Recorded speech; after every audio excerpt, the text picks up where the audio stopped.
네, 오늘 우리가 이 은혜 11번째 시간입니다. 은혜 11번째 시간을 제가 준비하면서 우리가 하나님께서 우리에게 은혜를 주셨는데 그 은혜를 주실 때 그냥 우리에게 그냥 은혜를 주신 게 아니고 우리 은혜를 누려서 그냥 그 은혜를 받아서 그거하고 내 마음대로 사용하라고 은혜를 주신 것은 아닐 텐데 하는 생각을 가지고 좀 우리에게 은혜를 주시는 목적이 있습니다라는 제목으로 준비를 해 보았습니다. 하나님께서 어떤 일을 하실 때 항상 그 목적을 갖고 일하십니다. 하나님은 항상 목적을 갖고 정확한 계획을 가지고 일을 하십니다. 그런데 하나님께서 사람들에게 어떤 은혜를 베푸신다고 할 때 그 은혜를 주실 때 아무런 이유 없이 그냥 그 은혜를 받아서 마음대로 누리라고 주시지는 않습니다. 그 은혜를 주시는 분명한 목적이 있다는 것이죠. 하나님께서 우리들에게 이 은혜를 주시는 목적이 무엇일까 하는 것을 우리 좀 한번 생각해 보시면 좋겠다는 생각을 가졌습니다. 이 내용은 우리 성도님들이 다 잘 알고 있는 내용입니다. 근데 그것을 우리가 이렇게 한번 정리해 보자는 것입니다. 하나님께서 왜 우리에게 은혜를 주셨는가? 하나님께서 왜 우리들에게 은혜를 주셨을까요? 왜 은혜를 주셨을까요? 예, 그건 너무나도 단순한 목적입니다. 그리고 성경에 분명히 나와 있는 목적이고, 하나님께서는 사람을 지으실 때 분명한 목적을 가지고 지으셨습니다.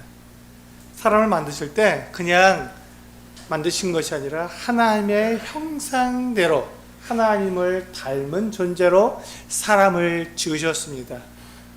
왜 하나님께서는 사람을 하나님의 형상대로 하나님을 닮은 모습으로 사람을 지으셨느냐 하는 것이죠. 왜 그렇게 하셨습니까? 하나님과 교제하기 위해서, 사랑의 교제를 나누기 위해서 하나님을 닮은 존재로 사람을 지으신 것입니다. 그러니까 이 사람이 지어진 목적은 하나님과 교제하는 것입니다. 하나님과 사랑의 교제를 나누는 것. 그렇다면 하나님께서 우리 사람들에게 은혜를 주시는 목적은 무엇일까요? 네, 똑같습니다. 하나님께서는 그 은혜를 베푸셔서 우리로 하여금 우리가 잃어버린 이 하나님과 사랑의 교제를 나누는 그 자리에 우리를 다시금 회복시키시기 위해서 우리에게 은혜를 베푸시는 것입니다. 우리에게 하나님께서 은혜를 베푸시는 이유는 우리가 하나님께서 우리를 지으신 원래의 목적대로 원래의 자리에 돌아가서 하나님과 교제를 나눌 수 있도록 하기 위해서 우리들에게 은혜를 베푸시는 것입니다. 한번 생각해 보시기 바랍니다. 우리가 하나님과 교제를 나눈다, 하나님과 교제를 나누는 대상이다라는 것을 생각해 보시면 이것보다 더 큰 은혜가 없습니다. 하나님과 우리가 교제를 나눌 수 있다고 생각해 보십시오. 이것처럼 더 큰 은혜가 없지 않습니까? 그래서 하나님께서는 우리가 이 은혜를 누리게 하기 위해서 우리들을 불러서 이 자리로 다시 돌아가도록 그렇게 말씀하신 것입니다.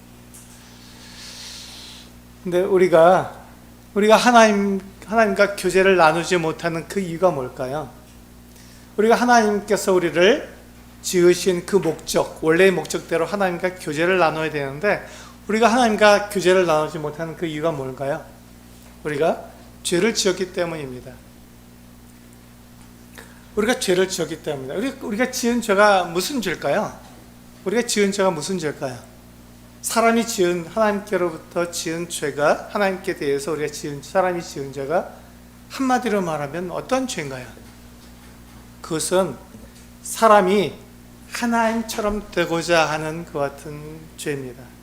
사람이 하나님의 자리를 밀어내고 그 자리에 사람이 서버리게 된 그것이 사람이 지은 죄입니다. 하나님의 자리를 밀어냈다는 것입니다. 하나님의 자리를 밀어냈다는 것. 사람은 그 모든 것을 알 수 없지 않습니까? 그리고 모든 것을 정확하게 사람들이 판단해서 결정할 수 있는 능력이 사람에게는 없습니다. 사람은 하나님을 의존하고 하나님께 그 가르침을 받아서 하나님께서 주신 말씀에 따라서 살아가도록, 하나님과 이렇게 교제를 나누고 하나님에 의해서 살아가도록 그렇게 지음을 받은 것입니다. 사람은 피조물이죠. 사람은 창조주가 아닙니다. 사람은 피조물입니다. 만들어진 존재라는 것이죠. 그런데 사람이 하나님의 자리를 생각해 보게 되었습니다. 내가 하나님을 의존하는 것이 아니라 내가 하나님처럼 된다면, 내가 하나님의 자리에 서게 된다면 하나님이 필요 없고 내 스스로 내가 원하는 대로 내가 하고 싶은 일을 내 마음대로 할 수 있으니까 그거 참 좋겠다, 그거 참 행복이겠다, 그게 참 자유롭겠다라고 생각해서 사람이 하나님을 밀어내고 하나님의 자리에 사람이 서게 된 것입니다. 한번 생각해 보시기 바랍니다. 우리가 하나님의 자리를 밀어내고 내가 그 자리에 섰는데 하나님과 교제를 나눌 수 있겠습니까? 하나님, 내가 하나님의 자리에 설 테니까 비켜주세요 하고 하나님을 밀어낸 다음에 내가 하나님의 자리에 섰는데 하나님과 내가 교제를 나눌 수가 있겠습니까? 하나님과 교제를 나눌 수가 없는 것입니다. 내가 하나님을 밀어내고 하나님의 자리에 선 이후에 하나님과 교제를 나눌 수가 없지요. 그래서 하나님께서 우리를 우리의 원래의 자리로 돌아가게 만들어 주시는 것입니다. 우리가 원래의 자리로 돌아가게 되면 하나님과 사랑의 교제를 나눌 수 있기 때문에 우리의 원래의 자리로 돌아가도록 하나님이 하나님의 자리에 서시고 우리는 우리의 자리에 서서 정상적인 이 하나님과의 교제를 나누도록 하나님은 우리를 그 원래의 자리에 돌아가게 그렇게 하신 것입니다. 그래서 내가 내 원래의 자리로 돌아가야겠구나 하는, 내 원래의 자리로 돌아가는 것을 우리가 회개라고 말을 합니다. 돌이킴. 그렇죠? 내가 하나님의 자리에 딱 서 있다가 이게 잘못된 거구나, 내가 내 자리로 돌아가야지 하고 내 원래의 자리로 돌아가는 것을 우리가 회개라고 말을 합니다. 그러면 우리가 회개한 다음에 그 다음에 하나님과 이 사랑의 교제를 나누는 것, 하나님께서 뭐라고 말씀하시는가, 하나님께서 나에게 어떻게 살라고 하셨는가, 내가 어떻게 살아야 하나님이 기뻐하시는가 하는 것을 하나님께로부터 듣고 그대로 살아가는 그것을 우리는 믿음이라고 말을 합니다. 그러니까 우리의 자리로 돌아가는 것을 우리는 회개라고 말을 하고요, 하나님과 교제를 나누어서 하나님이 나에게 이렇게 말씀하셨구나 하는 것을 알고 그대로 살아가는 것을 우리는 믿음이라고 말을 합니다. 한번 우리 생각해 보시면 좋겠습니다. 내가 하나님을 밀어내고 내가 하나님의 자리에 섰다고 말씀을 드렸는데, 그렇기 때문에 우리가 하나님과 내가 하나님의 자리에 서 있는 한 하나님과 교제를 나눌 수 없다고 말씀을 드렸는데, 한번 생각해 보시기 바랍니다. 누군가가 나를 내 자리에서 밀어내고 내 자리에 서 있는데 내가 그 사람과 교제를 나눌 수 있는지 한번 생각해 보시면 좋겠습니다. 회사에서 내 자리를 누군가가 침범해서 내 자리를 밀어내고 내 자리에 있게 되었을 때 그 사람과 교제할 수 있겠습니까? 가정에서 내 자리가 있는데 내 자리를 누군가가 밀어내고 그 자리에 다른 사람이 섰다면 내가 그 사람과 교제할 수 있겠습니까? 이건 불가능합니다. 결코 그럴 수가 없죠. 내 자리, 남편으로서의 내 자리, 아내로서의 내 자리, 아빠로서의 내 자리, 엄마로서의 내 자리, 내가 자녀로서의 내 자리, 그 자리들이 우리들에겐 있습니다. 근데 그 자리를 누군가가 나를 밀어내고 그 자리에 누군가가 서게 되면 그 사람과 교제할 수가 없지요. 그건 없던 것입니다. 한번 생각해 보세요. 이것이 가능한가? 한번 생각해 보시기 바랍니다. 근데 우리가 하나님의 자리에서 밀어내고 내가 그 자리에 서 있는 거예요. 그래서 내 마음대로 내가 하는 것이죠.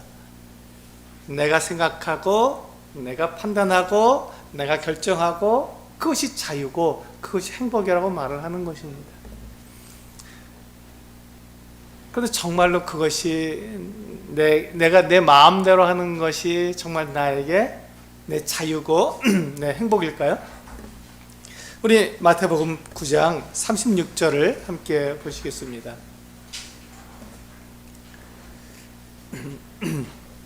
우리 마태복음 9장 36절을 보시면 이와 같이 말씀하고 있습니다. 네, 같이 읽어보시겠습니다. 시작. 무리를 보시고 불쌍히 여기시니 이는 그들이 목자 없는 양과 같이 고생하며 기진함이라. 여기 보시면 이 양 무리가 있는데 이 양 무리에 뭐가 없다고요? 목자가 없다고요. 이 양들을 통제하고 양들이 마음대로 가지 못하게 막고 목자가 자기가 원하는 대로 양들을 이끌어가는, 목자가 없으니까 양들이 얼마나 자유롭습니까? 자기가 하고 싶은 대로 할 수 있으니 얼마나 행복합니까? 예, 양들이 목자가 없으면 행복할 것 같은데 그렇지가 않다는 거예요. 주님께서 이 무리를 보시고 마치 목자 없는 양 같다라고 말씀하셨습니다. 그래서 그 목자 없는 양들의 이 상황을 보시고 뭐라고 말씀하셨냐면 그들이 고생하며 기진한다 이렇게 말씀하고 있습니다. 고생하며 기진한다. 이 고생한다는 말이 무슨 의미를 가지고 있냐면요, 약탈당하다, 칼로 베이다, 가죽을 벗기다 이런 뜻을 가지고 있습니다.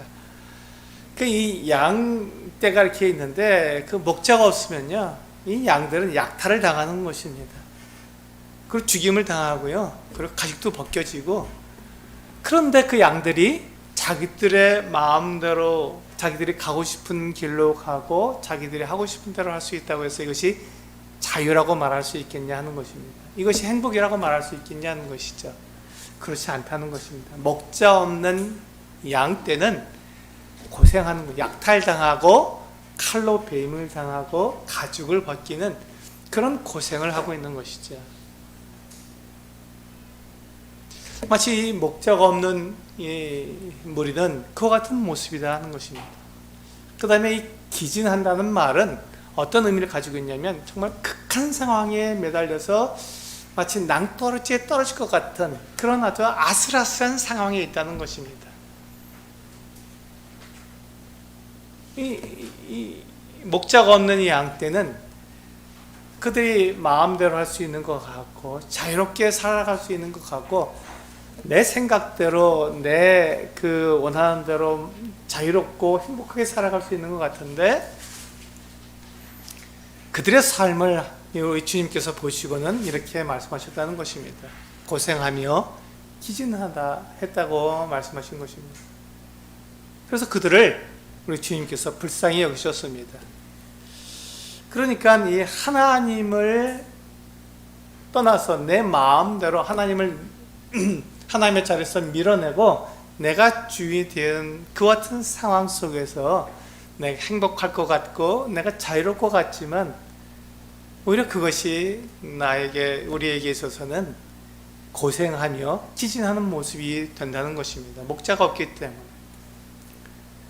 한번 생각해 보세요. 내가 정말로 이 하나님 없이 내가 모든 것을 다 판단할 수 있는가? 내가 모든 것을 다 알고 그 모든 것에 대해서 가장 올바른 것을 내가 결정할 수 있는가 한번 생각해 보시기 바랍니다.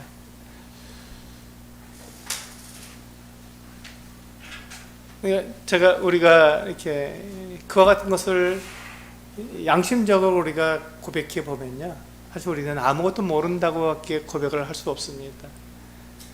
우리가 알고 있는 것이 과연 얼마나 되겠습니까? 네, 우리가 1000길, 10길 물속은 알아도 한 길을 사람 속은 모른다고 했는데, 우리 여기 여러 형제자매들 계시는데, 저는 우리 형제자매들의 마음에 무슨 생각을 하고 계신지 모릅니다. 또는 몰라요. 그런데 하나님은 아신다고 말씀하시지 않았습니까? 하나님은 우리 사람의 마음을 아시고 생각도 아시고 모든 것을 다 아십니다. 그런데 내가 그 하나님을 밀어내고 내가 하나님 자리에 서게 된다면, 그럼 내가 무엇을 알고 무엇을 판단할 수 있겠습니까? 네, 우리가 하나님의 자리에서 우리가 알 수 있는 것이 아무것도 없는 것이죠. 그래서 우리는 내가 생각했을 때 내 마음대로하고, 내가 하나님처럼 된다면 내가 마음대로 하고, 야 정말 좋겠다, 정말 행복하겠다라고 생각하지만 그것은 오해라는 것입니다. 그것은 오해고, 그것은 우리 마음 가운데 있는 죄가 우리를 그렇게 유혹하고 있는 것뿐이라는 것입니다.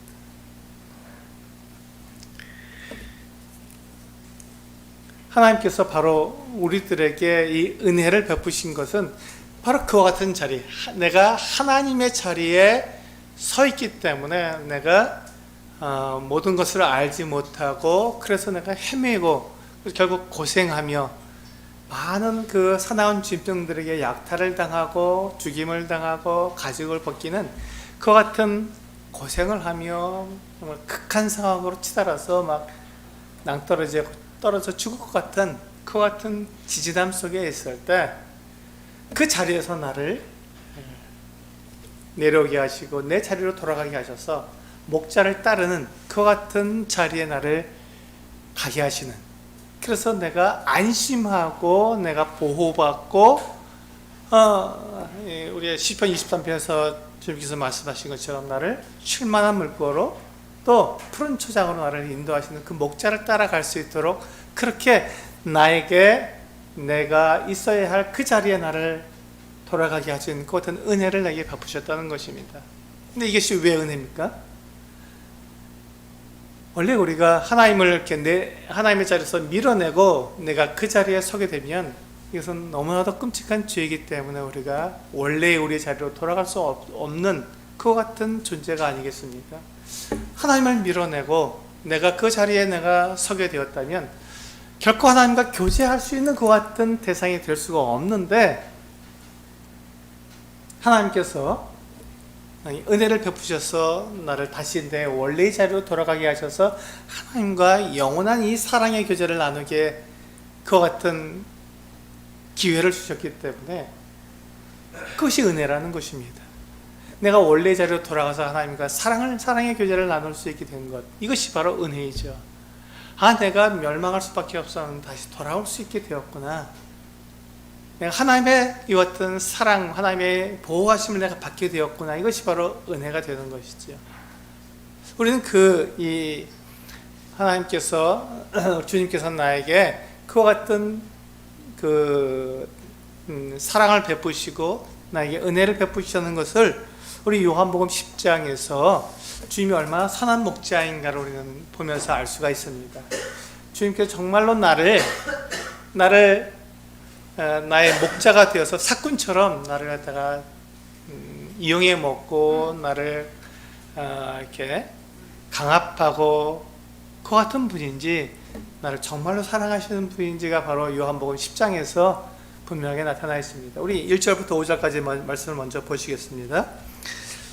내가 진실로 너희에게 이르노니 문을 통하여 양의 우리에 들어가지 아니하고 다른 데로 넘어가는 자는 절도며 강도요, 문으로 들어가는 이는 양의 목자라. 문지기는 그를 위하여 문을 열고 양은 그의 음성을 듣나니 그가 자기 양의 이름을 각각 불러 인도하여 내느니라. 자기 양을 다 내놓은 후에 앞서가면 양들이 그의 음성을 아는 거로 따라오되 타인의 음성은 알지 못하는 거로 타인을 따르지 아니하고 도리어 도망하느니라.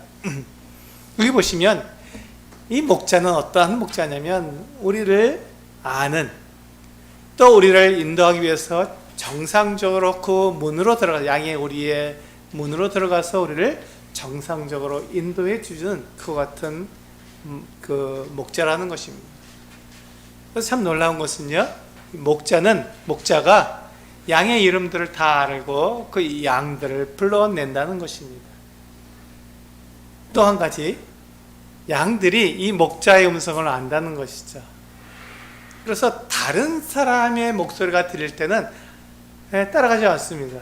왜냐하면 그 사람을 다른 목소리가 나를 부르는 다른 목소리가 정말 나를 보호해주고 나를 이렇게 인도해주고 그렇게 하는 그 목소리인지 신뢰할 수 없기 때문에, 하지만 내 목자의 음성은 내가 신뢰할 수 있기 때문에 그를 따른다는 것입니다. 그렇습니다.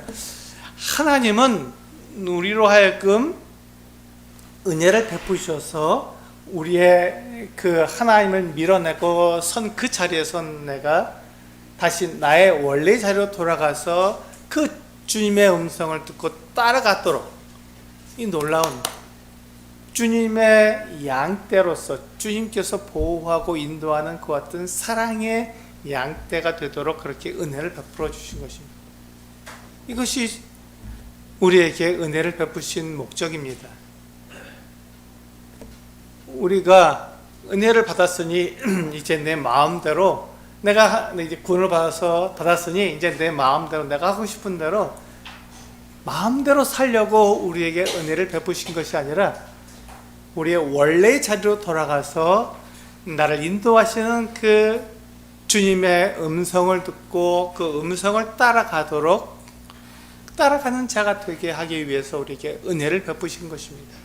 이것이 은혜인 것은 이 목자는 선한 목자이기 때문에 그렇습니다. 우리 그 뒤에 보시면 10장 10절에서 15절 말씀을 우리가 보시겠습니다.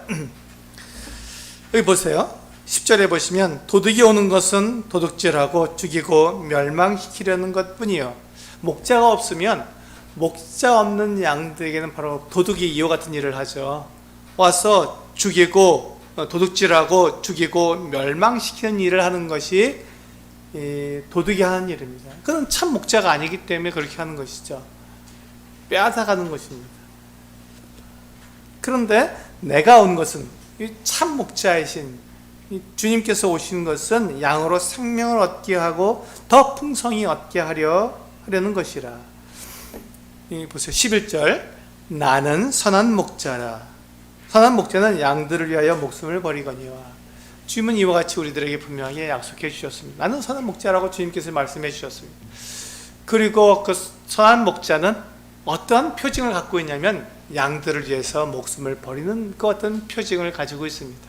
주님께서는 그와 같이 하셨습니다. 십자가에 달리셔서 죽으심으로 양들을 위해서 자기 목숨을 내어주신 선한 목자이신 것을 분명하게 드러내 보여주셨습니다. 자, 12절 보세요.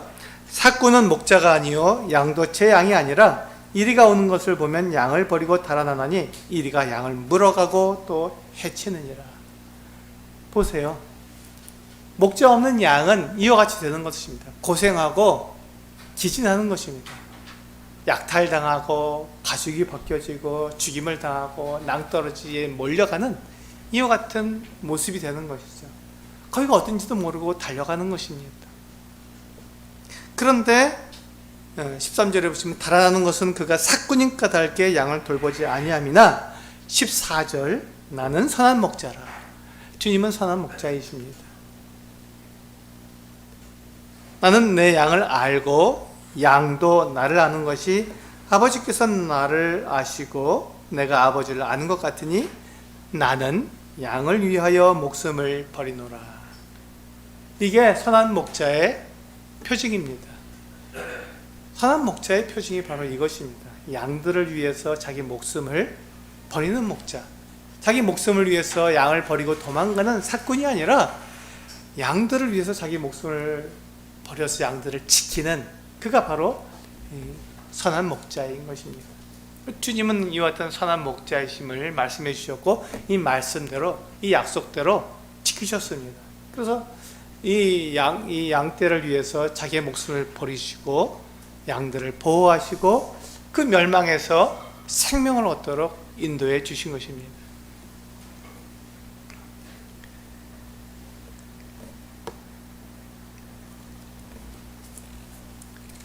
양들이 목자를 따르는 분명한 이유가 있습니다. 왜 따릅니까? 네, 이 목자를 따라가면 어떻게 된다고요? 네, 보호를 받고 또 쉴만한 물가, 또 푸른 초장으로 내가 가기 때문에 그렇습니다. 이걸 잘 알아야 되는 거예요.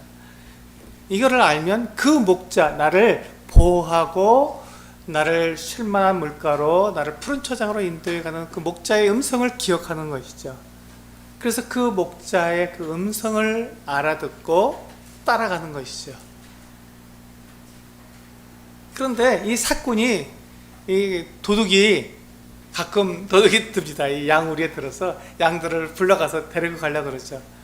이때 양들이 그 목자의 음성과 이 도둑의 음성을 구분할 수 있어야 되는 거예요. 우리 안에 주님께서 내 마음에 말씀해 주시는 것과 세상과 이 사탄이 내 안에서 속삭이는 것 같은 유혹의 말이 같이 들려옵니다. 네가 뭔데 하나님께서 널 사랑한다고 해, 이런 이야기가 우리 안에서 들려옵니다. 너 정말 구원받은 거 맞아? 너 그렇게 행동하면서 너 구원받은 거 맞아? 이런 말이 우리 안에서 막 들려옵니다. 그럼 우리가 이제 혼동하기 시작하죠. 그때 우리는 목자의 음성이 무엇인가 우리는 알아봐야 합니다. 우리가 목자의 음성을 정확하게 구분할 수 있는 방법이 무엇입니까? 네, 이 성경입니다. 변하지 않고 정확하게 우리들에게 하나님의 그 음성을 우리들에게 들려주는 이 성경 말씀을 통해서 우리는 이 내 안에서 들려오는 그 음성들을 우리는 구분할 수 있는 것이죠.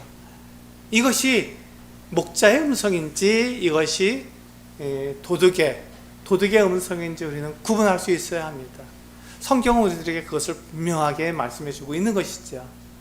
그래서 성경에 있는 말씀과 다르면 그것은 결코 목자의 음성이 아닙니다. 다르니까 따라갈 수가 없는 거죠. 성경에 기록되어 있는 말씀과 같은 말씀으로 우리를 인도해야 그것을 따라갈 수 있는 것입니다.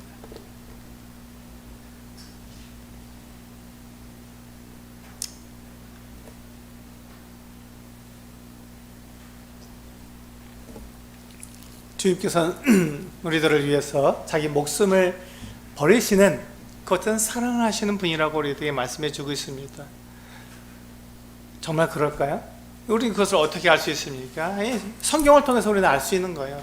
우리 누가복음을 보십시오. 누가복음 15장 4절에서 7절 말씀을 한번 보시기 바랍니다. 거기서 주님께서 우리들에게 이와 같이 말씀하고 있어요. 이 선한 목자가 이 양들을 위해서 목숨을 버리는, 양들을 보호하고 양들을 인도하는 모습이 어떤 모습인가 우리들에게 분명히 보여주고 있습니다. 누가복음 15장 4절에서 7절 말씀 한번 볼까요? 너희 중에 어떤 사람이 양 100마리가 있는데 그 중에 하나를 잃으면 99마리를 들여두고 그 잃은 것을 찾아내기까지 찾아다니지 아니하겠느냐? 또 찾아낸즉 즐거워 어깨에 메고 집에 와서 그 벗과 이웃을 불러 모으고 말하되 나와 함께 즐기자. 나의 잃은 양을 찾아내었노라 하리라. 내가 너희에게 이르노니 이와 같이 주인 한 사람이 회개하면 하늘에서는 회개할 것이 없는 의인 99으로 말미암아 기뻐하는 것보다 더하리라. 이 말씀을 보시면 어떤 이유인지 모르지만 이 100마리 양 중에서 한 마리 양이 길을 잃었습니다. 목자를 떠나가 버린 거예요. 그럼 이 양이 어떻게 된다고요? 우리 마태복음에서 봤지 않습니까? 고생하며 기진하게 된다는 것입니다. 약탈을 당하고 죽임을 당하거나 아니면 정말 이 낭떠러지 같은 데 아직 벼랑으로 몰려서 극한으로 몰려서 어떻게 할 줄을 모르는 것 같은 두려움 상태에 놓이게 된다는 것이죠. 이 양이 그렇습니다. 근데 사꾼이나 도둑은 그 한 마리 양 필요 없죠. 99마리 양이 더 중요하니까 그렇게 하겠지만 이 선한 목자는 그 잃어버린 한 마리 양을 찾아간다는 것입니다. 이것이 바로 은혜입니다. 이것이 은혜이죠. 그 한 마리 잃어버린 양을 찾도록 찾아다녀서 결국 찾아내어서 그 양을 어깨에 메고 집으로 돌아오는 것입니다. 이제 그 양은 어떻게 됩니까? 어떤 관계가 이루어집니까? 이게 길을 잃어서 목자를 떠났을 때는 목자를 따라갈 수 있는 그 같은 상황이 아니었습니다.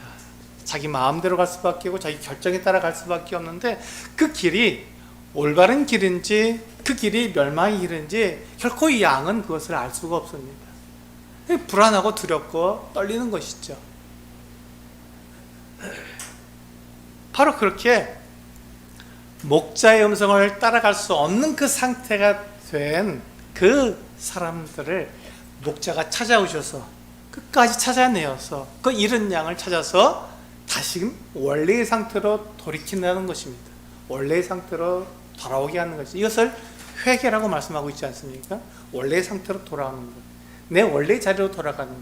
그렇게 되면 이 양은 이제 목자의 인도 아래 놓이게 되었습니다.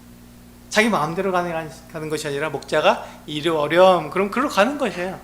저리 가자 그럼 글로 가는 것이고요. 그 가는 길에 사나운 짐승이 이 양떼를 향해서 달려올 수도 있어요.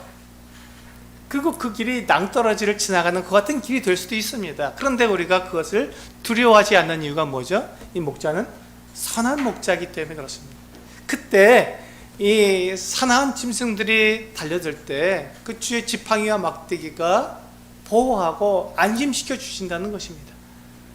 낭떠러지 같은 곳을 지나갈 때에도 목자가 보호해서 안전하게 지나갈 수 있도록 인도해 간다는 것이죠. 이게 선한 목자의 모습입니다.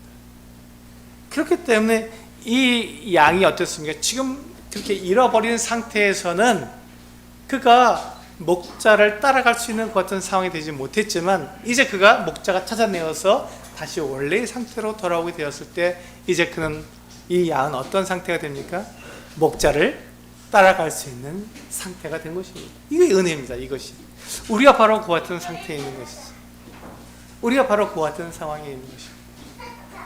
그러니까 우리가 받은 은혜는 이제 하나님께서는 나를 그 죄에서 용서해 주셔서 이제 네 죄가 다 용서되었으니 이제 네 마음대로 살아가렴 이렇게 말씀하신 것이 아니라는 것입니다. 마음대로 살아가면 어떻게 된다고요? 예, 고생하며 기진하는 삶밖에 되지 않습니다. 약탈당하고 죽음에 놓일 수밖에 없는 것이죠. 그래서 어떻게 하라고요? 주님을 따라가라고요. 목자를 따라가라고 우리를 부르신 거예요. 그것이 은혜입니다. 목자를 따라갈 수 있는 양의 그 자리가 바로 은혜인 것이죠. 그것이 은혜입니다. 그것은 속박이나 억압이 아니라 그것이 바로 참된 생명이고 그것이 은혜이죠. 우리가 선한 목자 아래에 있을 때 우리에게 생명이 있는 것이지, 목자를 떠나가서 목자 없는 그 같은 양이 되었을 때는 목숨이 잃은 양과 똑같다는 것입니다. 우리 이것을 분명히 알아야 합니다. 내가 생명이 있는 것은 목자를 따라갈 때, 목자에게 속해 있을 때 우리에게 생명이 있는 것이지, 목자를 버리고 목자 없이 내가 마음대로 갔을 때는 우리가 그 생명을 유지할 수가 없다는 것이죠.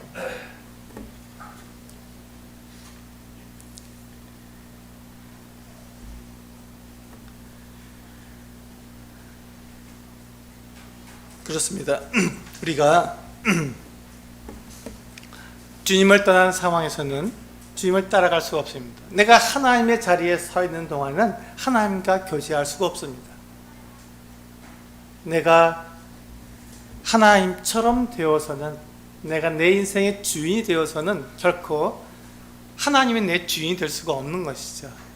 내 주인에 대해서 밀어내고 내가 주인이 되었으니 하나님이 내 주인이 될 수가 없는 것이죠. 그래서 하나님께서 나에게 은혜를 베푸셨습니다. 네 자리로 돌아가렴, 네 자리로 돌아갈 수 있도록 내가 은혜를 베풀게 라고 말씀해 주시고, 예수 그리스도를 통해서 우리가 원래의 자리로 돌아가게 하시고 하나님과 사랑의 교제를 나눌 수 있는 그 같은 기회를 우리들에게 주신 것입니다. 그러니 이제 우리는 이 주님을 따라가는 그와 같은 자가 되어야 하는 것입니다. 한번 생각해 보세요. 생각해 보세요. 내가 하나님의 자리에 서 있으면 그것이 어떻게 되겠습니까? 우리 누가복음 6장 39절에 그와 같이 말씀하고 있잖아요. 같이 한번 읽어보실까요? 누가복음 6장 39절 시작. 또 비유로 말씀하시되 맹인이 맹인을 인도할 수 있느냐? 둘이 다 구덩이에 빠지지 아니하겠느냐? 이게 우리가 하나님의 자리에 서 있게 되면 일어나는 일입니다. 우리는 하나님처럼 모든 걸 볼 수가 없잖아요. 그래서 우리가 맹인처럼 되는 거예요. 제가 여러분들을 인도해 가는데 제가 하나님 자리에 서서 여러분들을 인도해 간다면 맹인을 인도하는 것입니다. 둘 다 구덩이에 빠질 수밖에 없는 것이죠. 그래서 우리는 하나님의 자리가 아닌 사람의 자리로 내려가야 하는 것입니다. 그리고 하나님께서 우리를 인도하시도록 우리가 하나님의 자리에 원래 자리를 내어드리고 우리는 우리의 자리에 있어야 하는 것이죠. 하나님께서 우리를 인도해 가실 때 그 음성을 따라서 우리가 따라가는 것입니다. 주님을 따라가는 것, 그 음성을 듣고 따라가는 것, 이것이 하나님께서 우리에게 베푸신 은혜의 목적입니다. 그것이 우리에게 베푸신 은혜의 목적입니다. 주님의 음성을 듣고 따라가도록 그 관계를 다시금 회복시켜 주셨기 때문에 그와 같은 일을 하도록 우리를 부르신 것이죠. 그래서 우리 마태복음 16장 24절을 보시면 바로 이것입니다. 이 말씀의 뜻이 바로 그것입니다. 이에 예수께서 제자들에게 이르시되 누구든지 나를 따르려거든 자기를 부인하고 자기 십자가를 지고 나를 따를 것입니다. 내가 지금 하나님의 자리에서 밀어내고 내가 하나님 자리에 섰을 때 그것이 마치 우리는 행복이라고 생각하고 자유라고 생각하기 때문에 그 자리에서 내려오는 것이 얼마나 어려운 일인지 모릅니다. 정말 어려운 일입니다. 그래서 성령께서 우리 안에서 그 일을 하시지 않으시면 우리는 결코 그 일을 해낼 수가 없습니다. 왜냐하면 그 자리가 너무너무 멋지잖아요. 행복해 보이잖아요. 그렇게 사는 것이 사람 사는 것처럼 보이지 않습니까? 세상이 우리들이 그렇게 속삭이고 있지 않습니까? 네 인생은 네 거잖아. 네 마음대로 살아. 네가 하고 싶은 것, 네가 먹고 싶은 것, 네가 생각하고 싶은 것 마음대로 그렇게 하는 것이 그게 사람이 사는 삶이지, 이렇게 우리에게 속삭이고 있지 않습니까? 그것이 바로 사단의 음성이죠. 그래서 우리가 그 자리에 자꾸 서고 싶습니다. 하나님의 자리에 우리가 서고 싶은 거예요. 지금도 우리가 예수 그리스도를 믿고 거듭난 이후에도 우리는 자꾸 그 자리에 우리가 올라갑니다. 자꾸 그 자리에 올라가요. 왜냐하면 그것이 우리의 육체가 원하는 것이기 때문에 자꾸 그 자리에 올라가는 거예요. 그리고 마치 내가 모든 것을 다 아는 것처럼 그렇게 가고 싶어 하는 것입니다. 내가 인도하고 싶은, 내가 나 자신을 인도해 가고 싶은 것이죠. 그런데 그때 주님께서 이와 같이 말씀하셨습니다. 이에 예수께서 제자들에게 이르시되 누구든지 나를 따라오려거든 주님을 따라가는, 주님을 우리의 목자로 삼고 내가 그 주님 안에서 생명을 누리고 영원한 안전을 누리기 위해서 주님을 따라가려거든 어떻게 하라고요? 자기를 부인하고 자기 십자가를 지고 나를 따르라고 말씀하셨습니다. 자기를 부인하고 자기 십자가를 지는 것이 바로 내가 내 자리로 돌아가는 것입니다. 내가 내 자리로 하나님의 자리에 놓아드리고 내가 내 자리로 돌아가는 것, 그것이 바로 자기를 부인하고 자기 십자가를 지는 것입니다. 하나님, 저를 인도해 주십시오. 주님, 저를 인도해 주십시오. 제가 주님에 따라가겠습니다.